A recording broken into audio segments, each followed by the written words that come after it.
All the disrespect before you play back, button check. Button check. What is up, Button Check fam? Welcome back to a special edition of Checking These Buttons. I usually don't like to post this late on the weekends, but here we are. Storage just broke yesterday. It's still developing. A lot of people ain't even talking about it right now. NRS Community up in arms. They finna protest. MK1 Pro Kompetition is out. It's a lot of shit. Anyway, without further ado, let's go. All right, now for them first set of buttons, these set of buttons that need to be checked, and of course, chapters down below, so check it. NRS Community is pretty pissed off right now. This literally just started developing on yesterday. So they made an announcement, right? Saying, or I should say, let me back it up real quick. So the official NRSEsports, right, Twitter account posted this yesterday saying, competition is in our blood. The Mortal Kombat Pro Competition starts October 20th.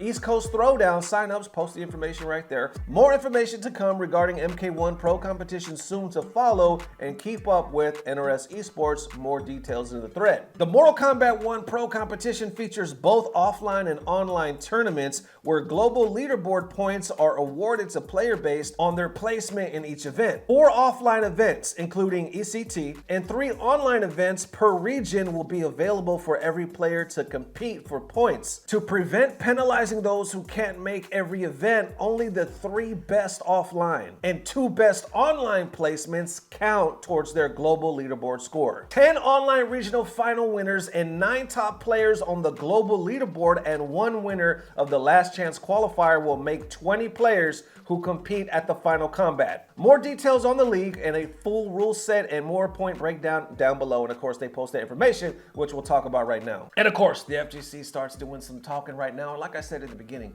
ain't too many people talking right now because this just broke. And I don't think a lot of people are really aware of the finer details of this, right? But we got, who is it, Tweedy? Posted this right here, and I believe he got this information from Dash Fight, saying, did some digging and found more info regarding the competition. The prize pool is $255,000. I'm gonna repeat that. $255,000. The final combat will be top 20. Of course, we just read that. New format. Finalists will be a round robin format, 4 groups of 5 players. And I know HoneyBee actually posted a whole video on it as well. I'll put that tweet on the screen and his link down below. Check it out. I saw his video. It's very in-depth as far as like kind of what we just covered, the rule set, but he goes over it like word for word. So definitely check out HoneyBee. Now, that's all they've officially told us, but don't worry guys, we got some extra information for you. So let me share that. So here's some extra information. I did receive an email from Warner Brothers with some of this information, and I did receive permission from them to actually discuss it in this video. So with that said, they did state here there's a $255,000 prize pool. Now, I'm guessing that this is split between the entirety of it. I'm not 100% sure, but I'm guessing that means it's split between like the 4 competitions offline, maybe there's some online things included, and then there's the actual finale. But I'm not sure how that's going to be split, but that is going to be the prize pool. So, and of course, one of the main things that stuck out, there's a couple things, right? The time of it, and also $255,000 prize pool, which we'll talk about that in a second. But first, let's get to the timing, because that's what the FGC is responding to first, right? Saying, announcing the first offline Pro Tour stop 2 weeks before the tournament just doesn't feel right. Lots of people were waiting for the announcement before booking stuff, etc. Still looking forward to the journey. Rewind adding, saying, feels bad for those who won't make the very first stop on the Pro Tour because NRS announced it 2.5 weeks before the event itself. Whoever pushed this decision through deserves an award. Jaron adding, saying, fuck that, I'm not seeing enough people talk about the prize pool that's 225 G's. It's wild as hell, to be honest. Y'all cool with that? Rewind says, I'm not, but my opinion ain't gonna shift WB's moves. KP, right? Katana Prime answered this saying, I'll be at East Coast Throwdown, but I feel bad for the players and the event because we know it's not on them. They're simply doing what they can. Also, $255K total prize pool after MK11 sold 15 million copies feels disrespectful. Competing on a pro level at MK1 almost feels like trolling. Then East Coast Throwdown, right? They actually respond as well to the time limit. They say it has begun. ECT 23 will be the kickoff for MK1 Pro Kompetition season, in fairness to the competitors, we will be extending registration only for Mortal Kombat 1 until Friday, October 13th, and again the time. We will do our best to generate seating as registration comes in, as to not delay pool assignments too much. So that's cool, right? I mean, I think Katana Prime pretty much hit it on the nose, right? We know it's not the players or ECT's fault, but they're doing what they can to, you know, kind of deal with this. Katana Prime, I see him post again saying, NRS, please, make an esports suite of DLC that allows crowdfunding for the circuit. WB doesn't want to spend. We get it. Give us a community crowdfund roadmap and place Jade at the end. We'll reach a 1 million mark in a week. And then backing up to that tweet, I saw KP posted something after it saying like the first part was serious, but that Jade part was him just being funny. He was like, I'm basically just trying to say, give us a goal, something to focus on, and then we'll hit that 1 million mark. Mustard answered this saying, as grateful as I am for our games to have a pro tour, I truly believe that crowdfunding is the long-term missing piece to it all. MK sells in huge numbers. Releasing a pro comp palette for a few characters at a small price will support years of events, so esports sustains itself. And then while others get a little deeper, talking about a possible boycott, right? They're saying, why not just boycott the events that will show them what they are doing is not what their community needs? Y'all complaining and X will not do anything if y'all signed up at the end of the day. Then ends with Tweedy right here saying, pro comp details and the short notice are awful. The online for the game is awful. Man, we should have seen this coming with how WB was handling games like Gotham Knights. Rough being a competitive player moving forward, so thankful for my YouTube and Twitch supporters. So there you have it, y'all. Let's go ahead and unpack this. Like first, the timing of it. I mean, we've seen devs kind of do this before, and it's always amazing. It's just like, why? Like the timing of it. And you see tweets from casuals to pros, right? Saying it does feel disrespectful. It's almost like the competitive scene is seen like the redheaded stepchild, you know what I'm saying, for lack of a better term. They're selling all these games, millions of copies, especially when it comes to Mortal Kombat, right? The thing outsells Street Fighter. But then when it comes to the competitive scene, you're releasing dates and it's almost seemed like you're not putting that much thought into it as you did with the actual creation and marketing of the game. And I get on the ultimate, like the grand scale of things, people are probably not gonna care too much because let's be honest, the majority of people that play the game are casuals, right? But for everybody in the competitive scene, for a lot of people that feel, in a way, let me know if you think I'm wrong with this, but a lot of people feel that the pros and the, you know, the tutorials, the videos, the content creators, they feel like they've basically made the game or brought the game to the level of recognition that it is. And I know obviously there's some debate to be said with that, but we see it all the time. People just feel like it's disrespected, right? Because like we put so much into this game. For a lot of us, it's our livelihood.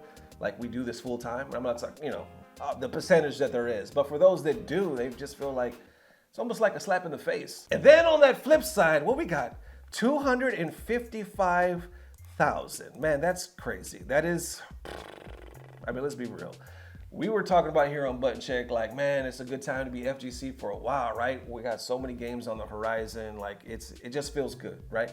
Getting a lot of recognition that we haven't before. Street Fighter 6, you know, we'll back it up 1 second. First of all, we were looking at Project L before anything else, right?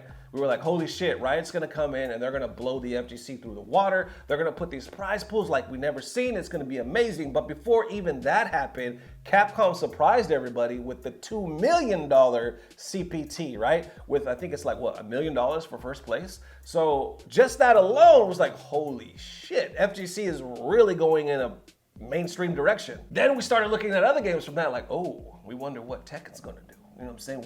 What's everybody else gonna do that comes after, you know, Street Fighter 6? Now, holy shit, what's MK1 gonna do? We can't wait to see what NRS is gonna do because they hyped this shit out of everything, right? The marketing was unbelievable. Special guest, DLC, everything looked like it just stepped up a notch. Then we get this announcement, which is kind of low key. Let's be real, it's kind of low key so far. $255,000. I mean, talk to me, y'all. Real talk. On one hand, obviously, you could say, well, it's not our money. They're basically doing it, you know what I'm saying? So how could we complain about such an amount of money? But on the other hand, you could say, shit. You know what I'm saying?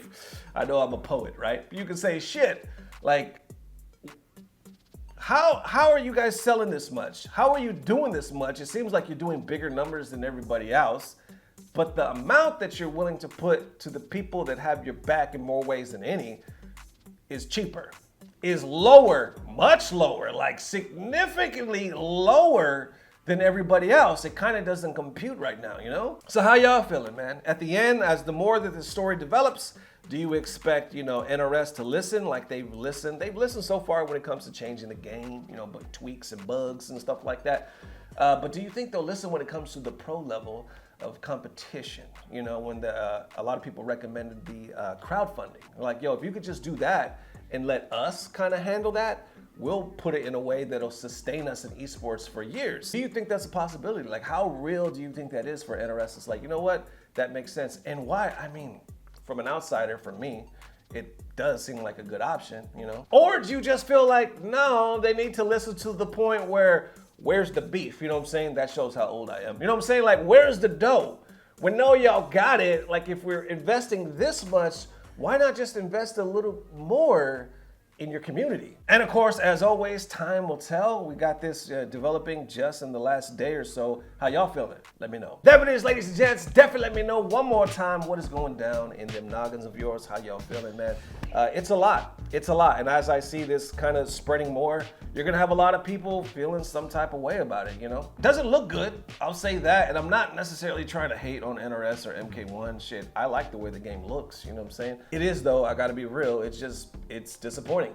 Because a lot of people were looking for, you know, they've been raising the bar. FGC has just been going upwards in every direction, you know what I'm saying? Even with prize pools and competition, almost feeling like, wow, this is our time, you know what I'm saying? But then when you see something like this, it just seems like, well, maybe not for everybody. And it's kind of disheartening. But of course, that's just me. Let me know how you guys are feeling. Much love to all the Patrons. Thank you guys for the amazing support. We're gonna try to kick out a new video on the Patreon sometime tomorrow. Love y'all, see you soon. If not tomorrow, definitely the next day. And as always, I don't know what it is, but I know it's about to get better. Love y'all forever. Peace. Blah, blah, blah. Subscribe.